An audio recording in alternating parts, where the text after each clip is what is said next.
Bien-aimés dans le Seigneur, bonjour.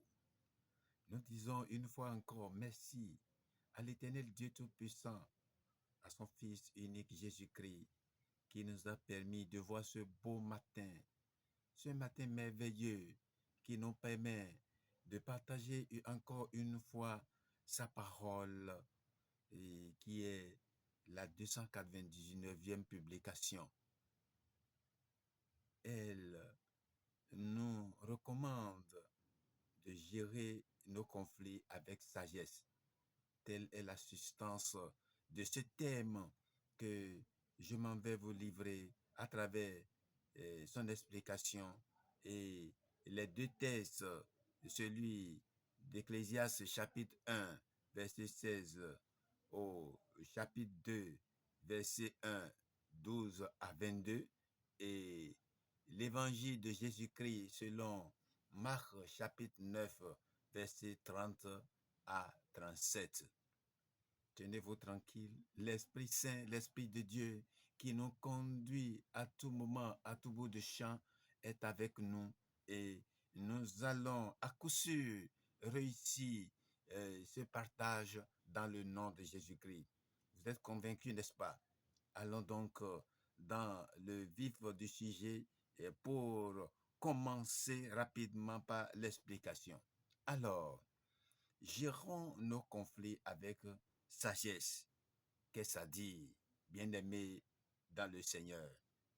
Vous savez, de nombreux versets nous parlent d'un esprit de dispute. Les disputes sont donc l'action d'un esprit. Les disputes ne viennent jamais de Dieu, peu importe qui a raison, peu importe le sujet de la querelle. Une dispute n'est jamais provoquée par l'Esprit de Dieu. Les disputes sont une manifestation de l'esprit de Satan. Le diable utilise toujours les plus fragiles d'entre nous pour détruire les autres en créant des discordes, des divisions et des disputes. Mais il y a une différence entre avoir un désaccord, du moins, avec une personne et se disputer. Entrer en conflit. Étant donné que nous sommes tous très différents, il est absolument normal que nous ne soyons pas toujours d'accord, même avec les gens que nous aimons le plus. Mais cela ne veut pas dire que nous devons constamment nous disputer avec les autres.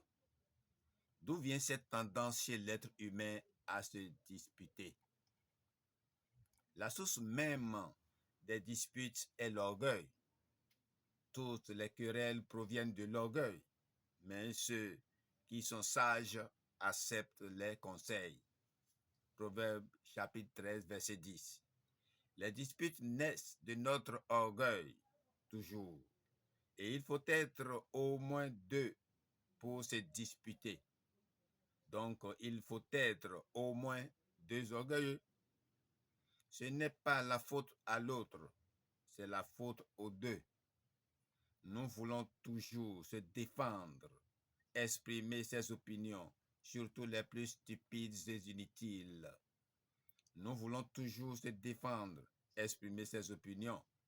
C'est pourquoi la Bible dit, quand vous vous mettez en colère, ne commettez pas de péché. Votre colère doit cesser avant le coucher du soleil. Ne laissez aucune place en vous à l'esprit du mal. Parfois, certaines situations et personnes nous énervent. C'est normal. Dieu n'a pas un problème avec le fait que nous ressentons de la colère.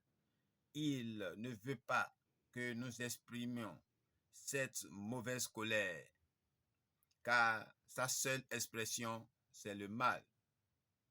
Vous ne ferez jamais quelque chose de sage, intelligent et bon quand vous êtes sous le coup de ce genre de colère. Elle vient de l'esprit du diable, et comme tout ce qui vient de lui, ça ne produit que du mal et du péché. Quand nous parlons dans ces moments-là, nous disons tout et n'importe quoi, des choses méchantes et blessantes. Nous prenons de très mauvaises décisions. Nous faisons de mauvaises actions. Un proverbe nous dit, quand vous êtes en colère, allez boire 2 verres d'eau. Le temps d'aller prendre le premier et aller chercher le second, vous vous raviserez. Retenons tout de même qu'il n'y a pas de discernement quand on est en colère. Non, autant mieux ne prendre aucune décision, car nous pratiquons le mal quand nous faisons du mal aux autres. Nous ne produisons point de bons fruits selon la volonté de Dieu.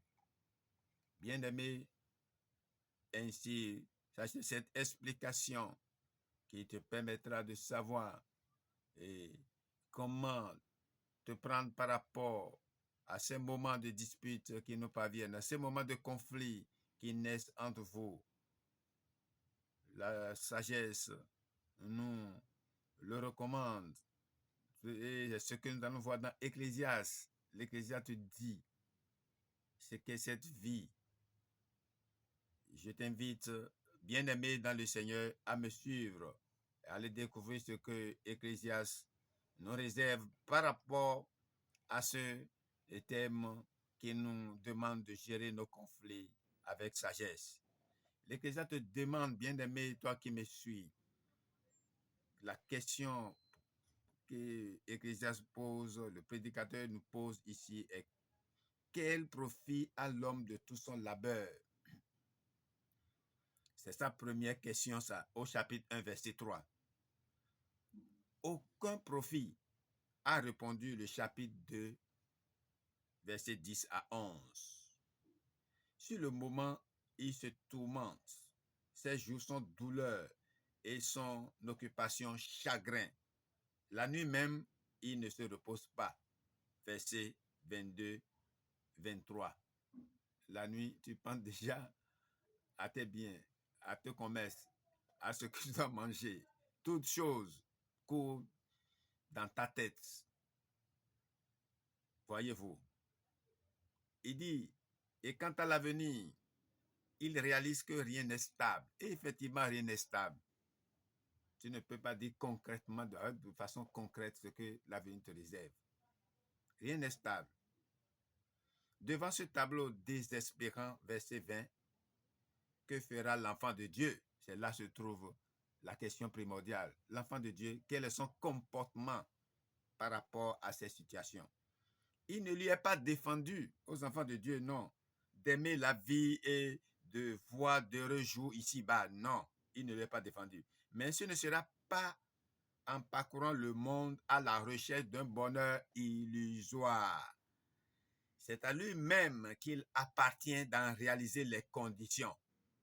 Qu'il garde sa langue du mal, qu'il fasse le bien, qu'il recherche la paix, surtout la paix partout.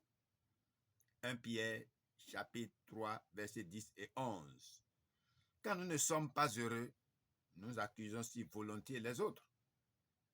Et d'autre part, le travail est nécessaire, mais il faut qu'il soit paisible, accompli pour le Seigneur et non pour servir sa propre ambition. 2 Thessaloniciens, chapitre 3, verset 12. Colossiens, chapitre 3, verset 23 à 25. Chers amis, que chacun de nous s'interroge. Quel est le but de mon travail sur cette terre? Car les choses n'ont pas du tout le même aspect selon qu'elles sont considérées à la lumière du soleil ou à celle de l'Éternel. Seule cette dernière nous révélera ce qui est vraiment profitable. Faisons toutes choses selon la volonté divine. Ce que Dieu nous recommande, ce que notre Seigneur Jésus nous recommande, c'est à cela le chrétien est invité. Voilà son comportement face à ce brouhaha de la vie. face à ces situations désespérantes de la vie, voilà, recherchez la volonté de Dieu le Créateur Tout-Puissant. Et Marc, chapitre 9, verset 30 à 37, de nous enseigner ce qui est en disant, pauvres disciples, voyez l'orgueil dont nous avons parlé bientôt, alors que leur maître vient de les entretenir de ses souffrances et de sa mort, la seule chose qui les intéresse au point de provoquer une dispute entre eux, c'est quoi?